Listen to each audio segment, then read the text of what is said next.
क्या आप सोच रहे हो 31 दिसंबर से पहले रिफंड का मैसेज आ जाना चाहिए था, लेकिन अचानक एक मैसेज आया और जैसे कि दुनिया रुक जाती है वैसे आपकी रिफंड की प्रोसेसिंग किसी ने जानबूझकर रोक दी है।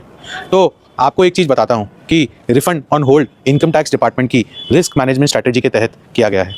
ये नोटिस नहीं है, इससे पेनल्टी भी नहीं लगेगी और इसका मतलब ये भी नहीं है कि आपका रिफंड कैंसिल कर दिया गया है। अगर आप ये सवाल पूछना चाहते हो कि क्या इसके बाद नोटिस आएगा, इसके बाद पेनल्टी लगेगी और इसके बाद मेरा रिफंड कैंसिल किया जाएगा, तो इस वीडियो को एंड तक ज़रूर देखना। सबसे पहले एक इंपॉर्टेंट अपडेट कि 2025-26 में इनकम टैक्स डिपार्टमेंट ने एडवांस डेटा एनालिटिक्स यूज़ किए हैं और इस एडवांस डेटा एनालिटिक्स को डिपार्टमेंट ने रिस्क मैनेजमेंट स्ट्रैटेजी के अंदर इंप्लीमेंट किया है।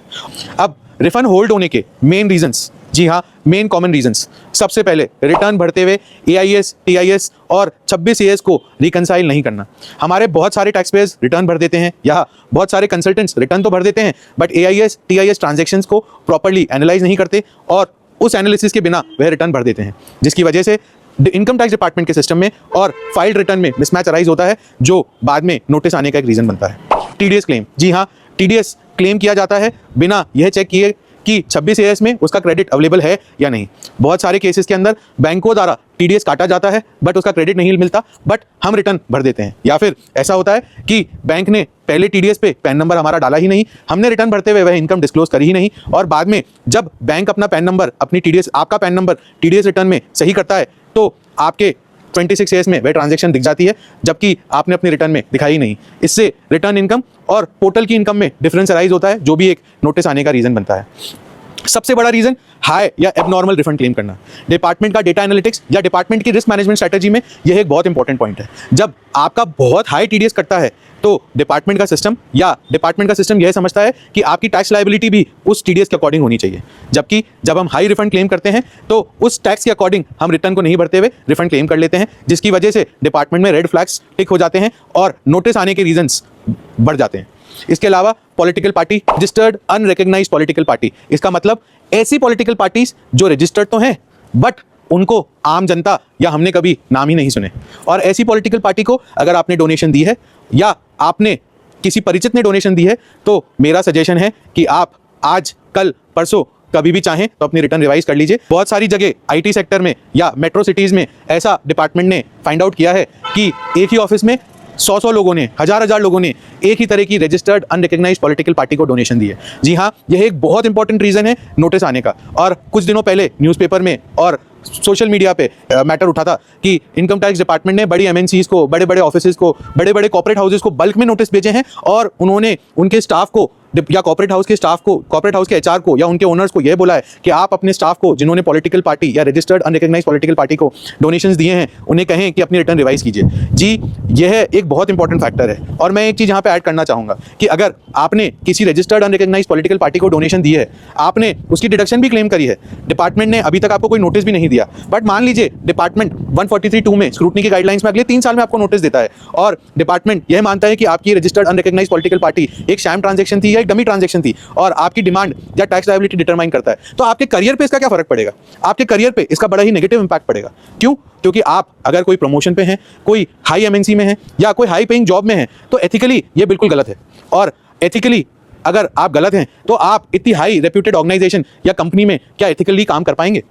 तो आपके इंटरव्यू के समय आपका एम्प्लॉयर या आपकी MNC कंपनी यह एक पॉइंट आपके जॉब अपॉइंटमेंट को रिव्यू करते हुए या आपको अपॉइंटमेंट देते हुए अगर आपका इनकम टैक्स पोर्टल का ID पासवर्ड मांगकर यह चेक कर ले तो आपका सारा एथिक्स या सारा का सारा एथिकल ओवरव्यू खत्म हो जाएगा। और ऐसी कंपनी या ऐसी बड़ी कंपनी जो इतने हाई पेइंग जॉब पे आपको अपॉइंट करेगी वह शायद आपको अपॉइंट ना करे। तो अगर आप किसी प्रमोशन का एक्सपेक्टेशन कर रहे हैं या जॉब चेंज करने की एक्सपेक्टेशन भी कर रहे हैं तो मेरा सजेशन है कि पॉलिटिकल पार्टी को या रजिस्टर्ड अनरिकॉग्नाइज्ड पॉलिटिकल पार्टी को आपने या आपके किसी मित्र के कहने पे या अपनी समझ से भी अगर आपने डोनेशन दी है तो मेरा सजेशन है कि रिटर्न रिवाइज कर लीजिए, क्योंकि इसका इंपैक्ट आज नहीं, आने वाले 3 सालों में कभी भी आपके करियर पे या आपके फ्यूचर ग्रोथ पे जरूर पड़ सकता है। और मैं आज के इस छोटे से टैक्स के पीछे आपके फ्यूचर ग्रोथ या करियर को फॉलो आउट होना देखना नहीं चाहता हूँ। इसके अलावा बहुत सारे IT सेक्टर के लोगों को जो दिक्कत आई है वह है फॉरेन एसेट से रिलेटेड। जी हाँ, मान लीजिए मैं अमेजॉन में काम करता हूँ और मुझे अमेजॉन US के कुछ परक्यूजिट्स मिले या अमेजॉन US के कुछ शेयर्स मिले